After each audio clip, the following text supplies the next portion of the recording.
Hello friends, today we will see exercise of chapter number 5 towards green energy. In that video we will discuss the questions which are given behind the lesson. The first is the match the pair or relationship between entries in the three columns. In the first column there is a coal, its match is thermal energy and thermal power plant. Uranium, nuclear energy, nuclear power plant. Water reservoir, potential energy, hydroelectric plant. Wind, kinetic energy, wind electricity plant. In that way you have to match out these pairs. Next question is, which fuel is used in thermal power plant? What are the problems associated with this type of power generation? अब जो thermal power plant है उसमें हम लोग यहाँ पर कोल use करते हैं. नाउ दिस कोल जो होता है उसकी वजह से बहुत सारे प्रॉब्लम्स एनवायरनमेंट में अराइज होते हैं. जैसे कि फर्स्ट हमने यहाँ पर देखा है gases like carbon dioxide, sulphur dioxide, nitrogen oxide, soot particles, ये जो हैं पूरे एटमॉस्फेयर में रिलीज़ होते हैं due to the burning of coal and उससे फिर एयर पोल्यूशन होता है. देन सूट पार्टिकल्स जो होते हैं वो अगर किसी मोनूमेंट्स पर या कुछ जो भी हाउसेस है, कंस्ट्रक्शंस हैं, उन सभी पर जाकर वो डिपॉजिट होते हैं. Because of that it will causes a blackening of the monuments. On human being it causes serious respiratory problems. The coal reservoirs are limited and exhaustible, hence there would be problem about its availability. यहाँ पर भी इसके problems आ सकते हैं. Generally this question, ये जो question है ये आपको 3 मार्क्स के लिए पूछते हैं. 1 mark for the first question which fuel is used in thermal power plant, और फिर उसके 4 problems. Next question is, other than thermal power plant, which power plants use thermal energy for power generation? In what different ways it is the thermal energy obtained? अब हमें पता है कि thermal power plant है, उसके अलावा भी nuclear power plant, power generation plant using natural gas, solar power plant, wind power plant, hydraulic power plant, ये भी यहाँ पर पावर जनरेशन के लिए यूज़ होते हैं. अब यहाँ पर इसके प्रॉब्लम्स क्या होते हैं? तो न्यूक्लियर पावर प्लांट में जो यूरेनियम यूज़ करते हैं तो यूरेनियम से स्टीम जनरेट होती है. नेचुरल गैस, सोलर एनर्जी में भी क्या होता है, नेचुरल गैस में जैसे मीथेन है या ब्यूटेन है, ये स्टीम जनरेट करने के लिए. And similarly in the solar power plant, solar power plant के भी हमने 2 टाइप्स देखे थे, एक फोटोवोल्टाइक सेल का और दूसरा थर्मल प्लांट्स में. तो ये जो सोलर एनर्जी है वो स्टीम जनरेट करने के लिए यूटिलाइज होती हैं. And then with the help of this steam the turbines are rotated. Turbine वहाँ पर रोटेट होते हैं और सेम प्रिंसिपल जैसे थर्मल पावर प्लांट में है उसी के अकॉर्डिंगली यहाँ पर इलेक्ट्रिसिटी जनरेट करना स्टार्ट हो जाता है. Then which type of power generation involve maximum number of steps of energy conversion, और किस में कम होते हैं? तो यहाँ पर थर्मल पावर प्लांट जो है यूजिंग कोल, इसमें सबसे ज़्यादा स्टेप्स होती हैं और विंड एनर्जी जो होती है इसमें कम होती है. Then differentiate between conventional and non conventional sources of energy. अब कन्वेंशनल सोर्सेज में हम क्या देखेंगे? First point, conventional sources of energy are largely polluting and releases large amount of carbon and other toxic gases. जैसे हमने कोल देखा, natural gas देखा है, ये क्या है? सभी कन्वेंशनल सोर्सेस हैं.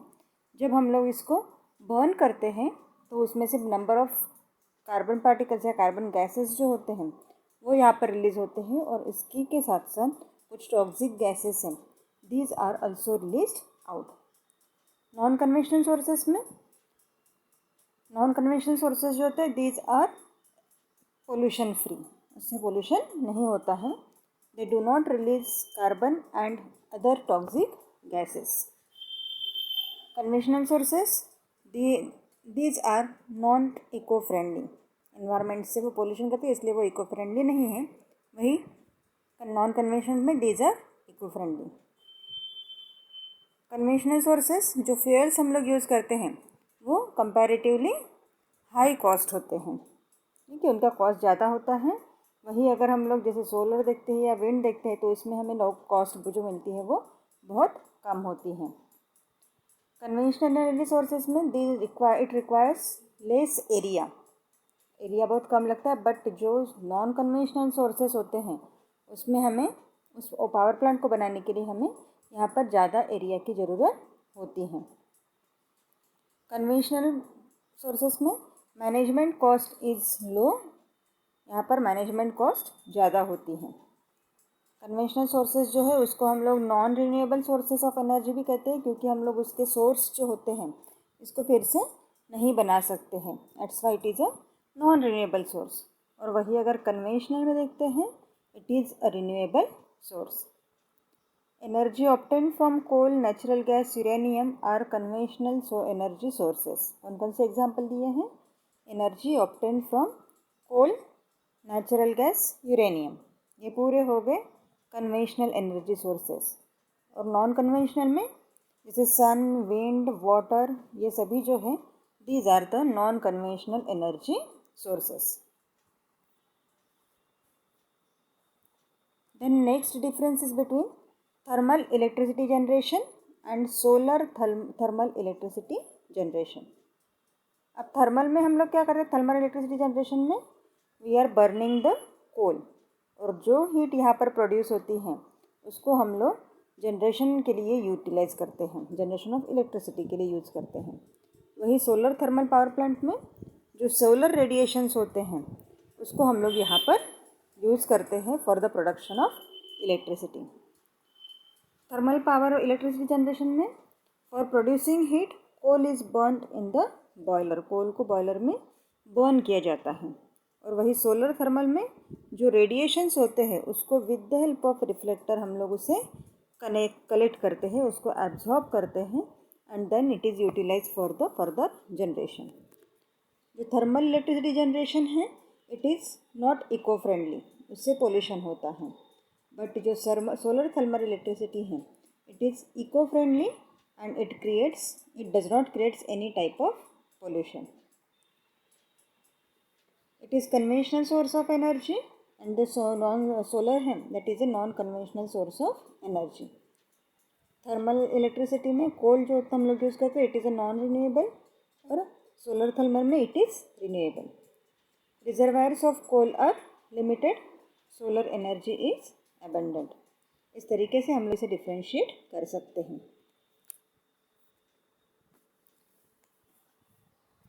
Then what is mean by green energy? Which energy sources can be called as green energy sources and why? Give example.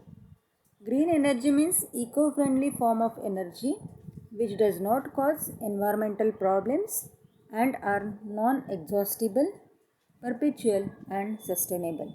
Okay, green energy हमने किसको कहा था? जो इन्वायरमेंटल फ्रेंडली है, जिससे पोल्यूशन नहीं होता है, जो नॉन एग्जॉस्टिबल मीन्स इसको हम लोग रिपीटेडली यूज़ करें फिर भी वो ख़त्म नहीं होनी चाहिए, नहीं होने वाली है, और इससे ह्यूमन बींग्स पर भी कुछ भी इफ़ेक्ट नहीं होता है, इसलिए हमने इसको ग्रीन एनर्जी कहा है। अब इसमें these sources of energy do not produce toxic gases और other pollutants, therefore they are safe. Examples of green energy of hydro electric energy, wind energy, solar energy, biofuels etc. Then explain the following sentences. In that first sentence is energy obtained from fossil fuel is not a green energy. जो fossil fuel से हमें energy मिलती है वो green energy नहीं है, ये हमें एक्सप्लेन करना है। अब फॉसिल फ्यूल्स कौन से होते हैं? जैसे petrol, diesel, natural gas, coal, ये सब जो हैं all these are the fossil fuel. और जब हम लोग इस फॉसिल फ्यूल्स को बर्न करते हैं that time it will emits the gases like carbon dioxide, carbon monoxide, ठीक है, जिससे ग्लोबल वार्मिंग होता है। It also releases sulphur dioxide, nitrogen oxide, उससे एसिड रेन होता है, ह्यूमन बींग्स में रेस्पिरेटरी प्रॉब्लम्स होते हैं और ये नॉन रिन्यूएबल है। ठीक है, इसको हम लोग रिन्यू नहीं कर सकते, फिर से यूज़ नहीं कर सकते और एग्जॉस्टिबल है। एक बार हमने यूज़ कर लिया तो इसको हम लोग फिर से यूज़ नहीं कर सकते हैं। That's why this fossil fuels is not a green energy source.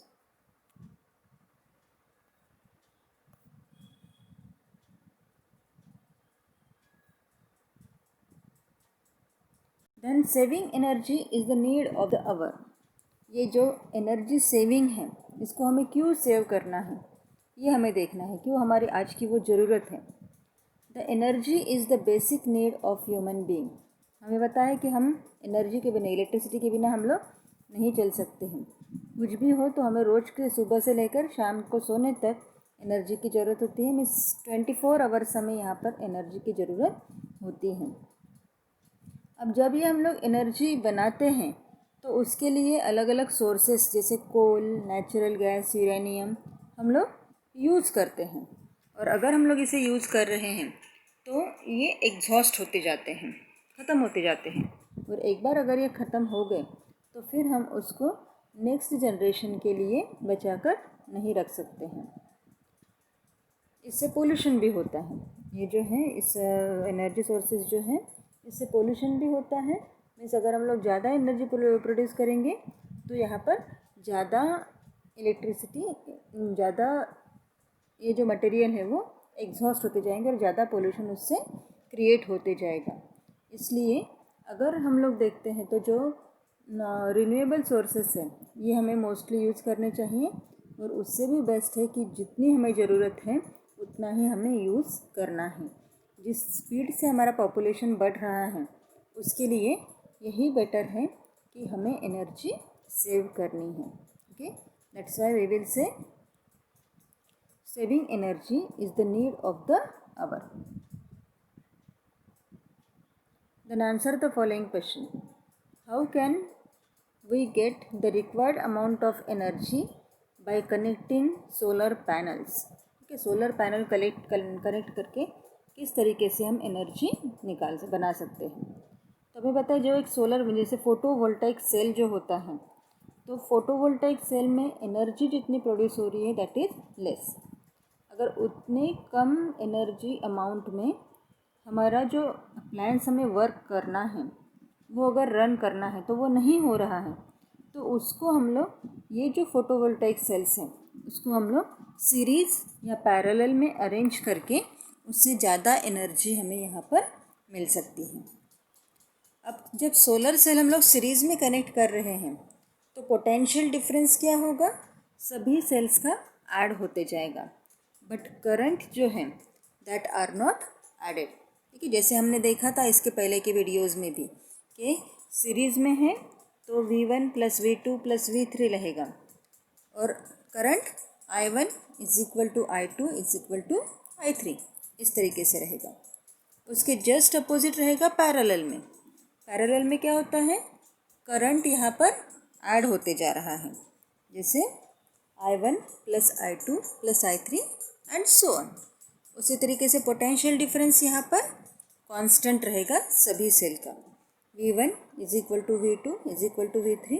इस तरीके से उसका पोटेंशियल डिफरेंस जो है वो यहाँ पर ऐड नहीं होता है। और इसी तरीके से जैसे हमें रिक्वायरमेंट है उसके अकॉर्डिंगली हम लोग सीरीज़ या पैरेलल में कनेक्ट करके हमें ज़्यादा एनर्जी यहाँ पर मिल सकती है। Then what are the advantages and limitations of solar energy, ये हमने वीडियो में भी देखे हुए हैं। एडवांटेजेस ऑफ सोलर एनर्जी क्या है, while generating the power through solar radiation no fuel is burned. Fuel यहाँ पर बर्न हो रहा है क्या, नहीं हो रहा है। Solar energy generation does not create any type of pollution, यहाँ पर किसी भी टाइप का पोल्यूशन नहीं हो रहा है।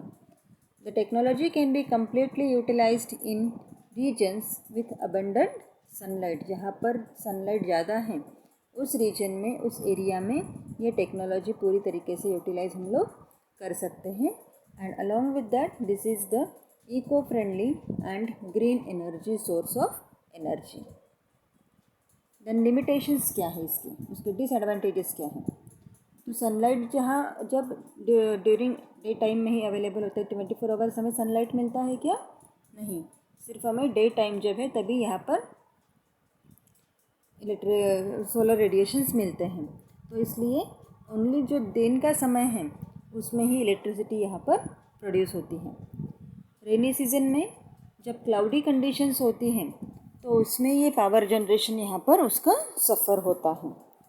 The power present in the solar cell is DC, while most of the domestic equipments work on AC।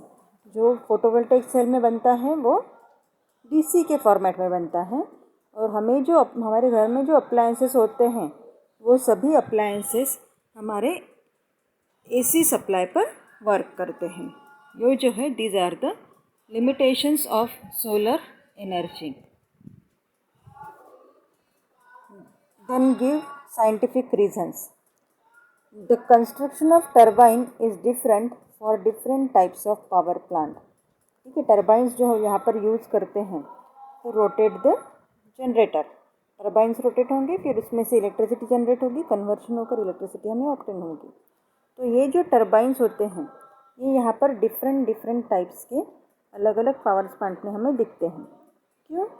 तो जब टरबाइन हमें रोटेट करने हैं तो उसके लिए हम लोग अलग अलग पावर प्लांट में अलग अलग एनर्जी सोर्स यूज़ करते हैं। ठीक है, जैसे कोल अगर है तो उसके लिए अलग उसका डिज़ाइन रहेगा, नेचुरल गैस है उसके लिए उसका अलग।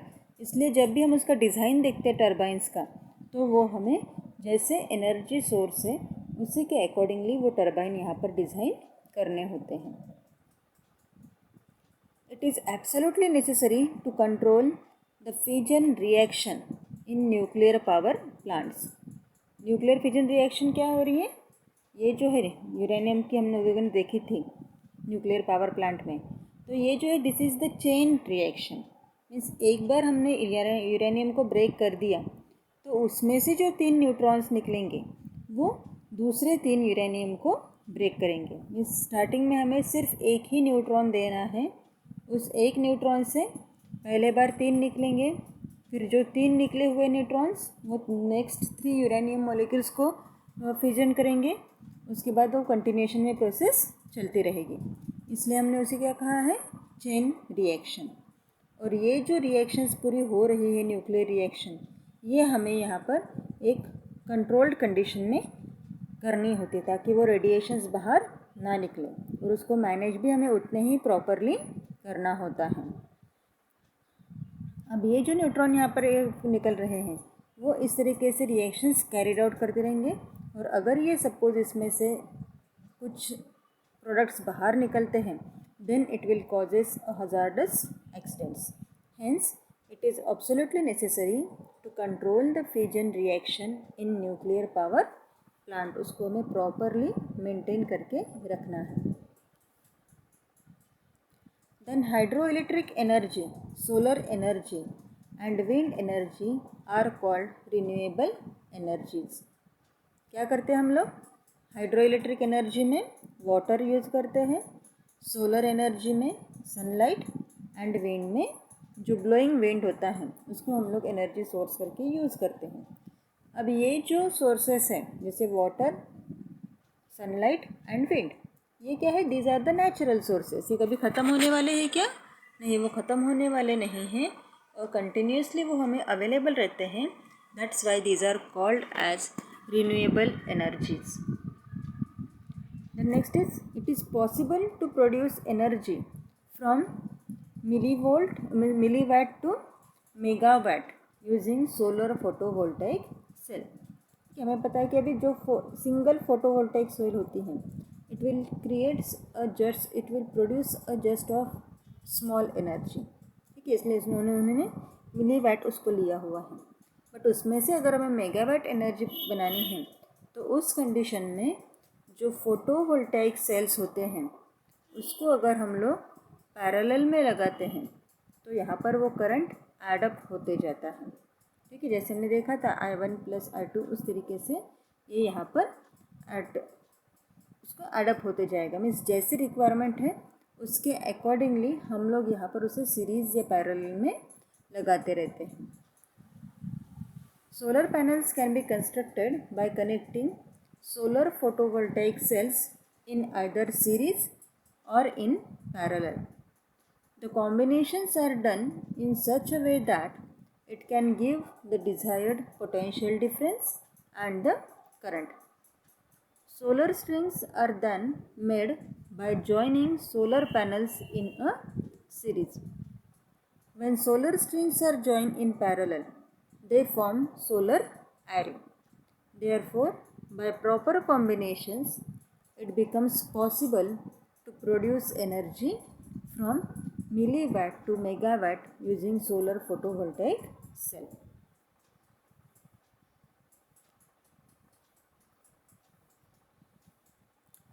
Then write a short note on electrical energy generation and environment. ये हमने वीडियो में भी देखा था कि क्या इन दोनों के बीच में रिलेशनशिप है। तो energy obtained through the fossil fuel as well as nuclear energy badly affect on environment. ये हमें पता है। फिर नेचुरल गैस में कोल हो या फॉसिल फ्यूल में कोल हो या पेट्रोल, डीजल और बाकी ऑयल्स जो होते हैं, ये है इसमें हम लोग इन्वायरमेंट पर वो बैडली अफेक्ट करते हैं and it causes are also dangerous. Complete burning of fossil fuel causes air pollution and incomplete release of carbon monoxide. Some more toxic gases and soot particles causes various respiratory problems. Carbon dioxide creating global warming and climate change. Nitrogen dioxide responsible for acid rain. ये पूरे bad effects environment पर होते हैं. Then fossil fuels are limited and gets depleted. The excessive use of this fossil fuel causes environmental degradation and marine pollution too. ठीक है, जब fossil fuels अगर leak हो जाते हैं कहीं पर वो बाहर निकलते हैं तो उस कंडीशन में यहाँ पर पूरा जो सी वाटर है that will gets polluted and because of that जो मरीन लाइफ है जैसे फिशेस है या कुछ मरीन एनिमल्स जो हैं उनके हेल्थ पर भी यहाँ पर उसका बैड इफ़ेक्ट होता है. In production of nuclear energy there is a great risk of accidents. ठीक है, न्यूक्लियर एनर्जी तो वहाँ पर है, ये हमें पता ही है. वहाँ पर फिजन अगर हो रहा है, लार्ज अमाउंट ऑफ एनर्जी उसमें से बाहर निकलती है और उसकी वजह से अगर वो लीक हो जाती है, in that case there is a great risk of accidents. The safe disposal of nuclear waste is also a problem. उसको अगर हम सेफली बाहर उसके जो वेस्ट प्रोडक्ट्स हैं वो भी हमें सेफली यहाँ से बाहर निकालने हैं, अदरवाइज उससे भी प्रॉब्लम्स बढ़ जाते हैं. Then hydro electric power from water reservoirs, wind power from wind, solar energy from sun and electricity from biofuels are eco friendly alternatives. ये अगर हम लोग सब इसके बैड इफेक्ट्स देख रहे हैं तो उससे हमें अच्छा है कि जो solar energy, wind energy, water या hydro electric energy, energy from biofuels, ये सभी जो हैं ये हमें यहाँ पर यूज़ करने हैं और इसी को हम लोग कहते हैं ग्रीन एनर्जी. इनसे जो एनर्जी मिलेगी that is called as the green energy.